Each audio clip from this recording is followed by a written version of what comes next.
সম্প্রতি বৈষম্য বিরোধী ছাত্র আন্দোলনে সংঘর্ষ সহিংসতায় নিহত ছাত্র জনতা বিভিন্ন পেশাজীবী মানুষের স্মরণে যশোর কেন্দ্রীয় শহীদ মিনারে 1000 মোমবাতি প্রজ্বলন ও মুক্তির গানের অনুষ্ঠান করেছে ছাত্র জনতা।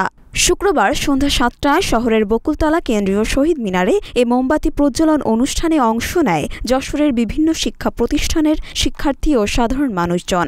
এতে শহীদ মিনার চত্বরে প্রায় কয়েক হাজার মানুষের সমাগম ঘটে।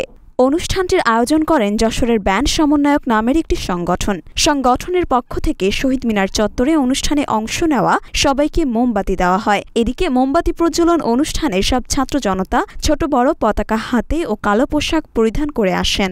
প্রথমে জাতীয় সঙ্গীত, এরপর মোমবাতি প্রজ্বলনের পর মুক্তির গান এমন দেশটি কোথাও খুঁজে পাবে না তুমি গানে মুখরিত হয়ে ওঠে গোটা শহীদ মিনার চত্বর।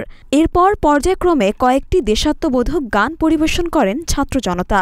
আয়োজকরা জানান, বৈষম্য বিরোধী ছাত্র আন্দোলনের মধ্য দিয়ে 2024 সালে একটি নতুন স্বাধীন বাংলাদেশের জন্ম হয়েছে। এই আন্দোলন সফল করতে শিক্ষার্থীসহ বিভিন্ন পেশাজীবী মানুষ প্রাণ দিয়েছেন।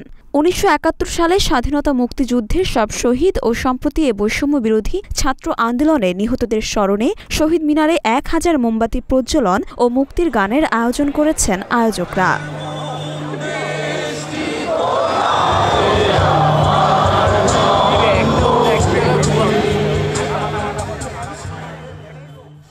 মরিয়ম মিম, ঢাকা পোস্ট।